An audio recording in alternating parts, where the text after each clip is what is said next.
गोट्या भाऊ, अरे लय जीव घाबरायला की बाबा, काय करावं काय समजना मला. अरे नेचक्या भाऊ, अरे एवढा आपण वर्षभर अभ्यास केलाय ना, मग एवढं कशाला टेन्शन घ्यायचं. काही विषय नाही तिथं, कॉप्यात बेकार चालतील. अरे भाऊ, कॉप्याचं कणिक केल्याच नाही तर सर्व नापासू आपण. एवढं टेन्शन घ्यायची काहीच गरज नाही. डायरेक्ट तुझं एक खरं आहे म्हणा, भाषेचा पेपर आहे तर काही का होईना आपल्याला लिहितात येईलच. निबंधाचे 10 मार्क आपले फिक्स आहे, व्याकरणाचे 10 मार्क आपले फिक्स आहे. त्याच्यानंतर पठित गद्यावर काहीतरी असतं ते, त्याच्यावर आपले 15-16 मार्क फिक्स आहे. मग पास व्हायची काही चिंता नाही, पण बाकीच्या पेपरांना कसं करायचं माझं तेच डोकं चालत नाही भाऊ आता. अरे बापरे, लय घाबरणार आहे तू. अरे शेंगुळ्या, मध्ये येशील तर घाबरणारच आहे ना मी, काय कोणी घाबरेल. काय रे गडाव, तुम्ही लय टेन्शन मध्ये दिसताय. काय टेन्शन घेऊ नका रे. आज भाषेचा पेपर आहे आपला, मराठीचा पेपर आहे. सर्वात सोपा पेपर, म्हणजे तिथं आपल्याला सर्व काही लिहिता येतं. हो, तुम्ही काहीच टेन्शन घेऊ नका आणि चला पेपरला. आता अर्धा तास बाकी. अर्धा तास पहिले आपल्याला तिथे रिपोर्टिंग साठी जावं लागतं. तुम्हाला माहिती आहे का? पहिलाच पेपर देतात त्यामुळे तुम्हाला काय माहिती नसेल, पण पहिल्या पेपरच्या दिवशी आपल्याला रिपोर्टिंगला अर्धा तास पहिले जावं लागतं. कारण की तिथे आहे ना चेकिंग होत असते. कारण की मुलं काय करता माहिती का, कॉप्या वगैरे घेऊन जातात. आणि आपला आज एवढं मस्त काम आहे की आज कॉप्यांची गरज नाही, एकदम सोपा पेपर राहील. त्यावर तुम्ही काही टेन्शन घेऊ नका आणि चला पेपर लिहायला. चलो 10 minutes later. चला, आता शेवटचे 15 मिनिटं बाकी आहे, त्यानंतर आपला पेपर सुरू होईल. तर कोणाकडे काही कॉपी वगैरे असेल तर आताच द्या, नाही तर स्क्वॉड वगैरे जर बाय चान्स आलाच, आज मराठीचा पेपर आहे, खूप मुलांना अवघड देखील जातो, तर स्क्वॉड वगैरेच आला आणि तुमच्याकडे कॉपी सापडली तर तुम्ही 5 वर्षासाठी डिबार वाल डिबार. त्याच्यात आम्ही काही करू शकत नाही. तर एकदम कडक आणि एकदम सरकारच्या एकदम मान्यतेप्रमाणे अतिशय कडक परीक्षा घेण्यात येणार आहे. कॉपी मुक्त सेंटर आहे आपलं, माहिती नव्हे. तर मग आता प्रत्येकाने एकदम प्रामाणिकपणे पेपर लिहायचा आहे.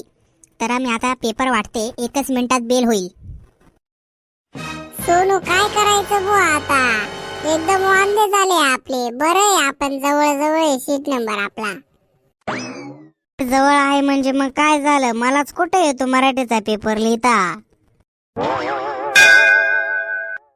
चला आता बेल झाले, प्रत्येकाने पेपर घ्या. चला आता सर्वांनी मस्तपैकी पेपर लिहायचा आहे. सर्वांनी आता पेन ड्रॉप सायलेंट, एकाने बोलायचं नाही. आपल्या शाळेत मोठे मोठे प्रमुख अधिकारी आलेले आहेत, ते आपल्या वर्गात चक्कर किंवा धड मारूही शकतात, याची काळजी घ्यावी सर्वांनी. अरे बापरे सोनिया भाऊ, अहो पेपर आहे का काय आहे? काय जुमजुन राहिलं भाऊ. अरे तुझ्यासारखीच माझी गंमत झालेली, मला बी उमजून राहिलं डायरेक्ट. काही चायला पेपर काढलाय की काय काढलाय यार, ते पेपर काढणाऱ्याने बी निबंध बघितला केवढा देऊन ठेवलाय. अय भाऊ, हा निबंध लिहिलाय का काय दिलाय त्यांनी? एवढा मोठा लिहायचा आहे तिथे, 200 ते 250 शब्दात. अरे इथं 10 शब्द लिहिता येत नाही. अहो टीचर. काय रे? अहो मॅडम, इथे पेपरात दिलंय गाय वरती निबंध लिहा. मग आता गाय कुठून आणायची? आता मला काय विचारतोस, तूच बघ ना तुझं. अहो टीचर, इथे स्पष्ट दिलंय गाय वरती निबंध लिहा. मग आता तो पेपर चेक करणारा तो कसा बघेल बरं मी लिहिलाय की नाही? इथं लिहू मग मी गाय वरती मी निबंध लिहून आलो आहे. अरे बिना बुद्धीचा बैल, ते तसं नाहीये. गाय ह्या शब्दावर तुला 200 ते 250 शब्दात निबंध लिहायचा असेल तिथं, एवढं बी समजत नाही का बिनाकली? मॅडम सॉरी हो, ते समजलं नाही, लेट समजलं थोडं. आमच्या शेजारी एक गाय आहे, तिचे नाव गाय आहे. तर ती दिवसाला 2.5 ते 3 लिटर दूध देते, पूर्णविराम. आणि इतर चारा तिला लागणारा जो आहे, कडबा, कोरडा चारा, त्यानंतर ओला चारा आणि अनेक प्रकारचे वनस्पती आमची गाय देखील खाते. Keep quiet. अरे तुला निबंध लिहायचा आहे, भाषण नाही करायला लावलं तुला. निबंध लिही, निबंध. हो टीचर. अरे सोनू, इथं तर दिलंय भाऊ, आपले मनोगत व्यक्त करा. आता काय मनोगत व्यक्त करू या शब्दावर? अरे मनोगत व्यक्त करा म्हणजे इथं असं दिलंय, माहिती पत्रकाचे तुमच्याबद्दलचे मनोगत व्यक्त करा. मग आता काय लिहायचं तिथं? माहिती पत्रक काय आहे त्याच्याबद्दल तुला जेवढं येतं तेवढं लिहून टाक डायरेक्ट. अरे तुम्ही पेपर लिहिताय ना का बडबड करताय? बोलू का सरांना?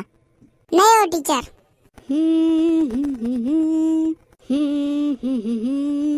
ला ला ला ला ला ला. काय रे? आगे थोडस दाखव ना, गाळे जागा जोड्या लावा ते थोडंफार दाखव ना. इथे माझा दाखवूर नाही, तुला कुठून दाखवू? 10 मार्काचं तरी दाखव थोडंफार. माझा पेपरच झाला नाही, तुला कुठून दाखवू रे? सांगू का टीचरांना? काय बेकार आहे भो. नमस्कार मंडळी, मी तुपा नारायणकडनं बोलते. तुम्ही कसे आहात? मजेत आहात? चांगली गोष्ट आहे. आणि महत्त्वाचं म्हणजे आपल्या चॅनलवर हा पहिलाच आपण मराठी व्हिडिओ टाकलाय आणि बाकी आपले जेवढे पण व्हिडिओ आहेत तेवढे पूर्ण प्रकारे अहिराणीमध्ये आहेत. तर मंडळी, तुम्हाला जर आपला हा व्हिडिओ आवडला असेल तर आम्हाला कमेंटमध्ये सांगा की मराठी व्हिडिओ मी बनवले पाहिजेत की नाही. आणि आपले जे अहिराणी व्हिडिओ आहेत तेही बघायला विसरू नका, कारण की आता मला हेही समजत नाही की मराठी व्हिडिओ बनवू की अहिराणी व्हिडिओ बनवू. तर मंडळी, हा व्हिडिओ पूर्णपणे काल्पनिक होता. हा व्हिडिओ फक्त आणि फक्त मनोरंजनासाठी बनवलेला होता. या व्हिडिओशी आणि कोणत्याही परीक्षा संबंधित काही संबंध नाही. हा व्हिडिओ पूर्णपणे काल्पनिक होता. हा व्हिडिओ फक्त हास्यासाठी बनवलेला आहे, याची तुम्ही नोंद घ्यावी. आणि आपला व्हिडिओ जास्तीत जास्त लोकांना शेअर करा. भेटूत आपण नवीन अशाच व्हिडिओमध्ये. तोपर्यंत कुठे जाऊ नका, येऊ नका. आणि तुप्पा नायराणी या यूट्यूब चॅनलचे व्हिडिओ बघायला विसरू नका. जय खानदेश.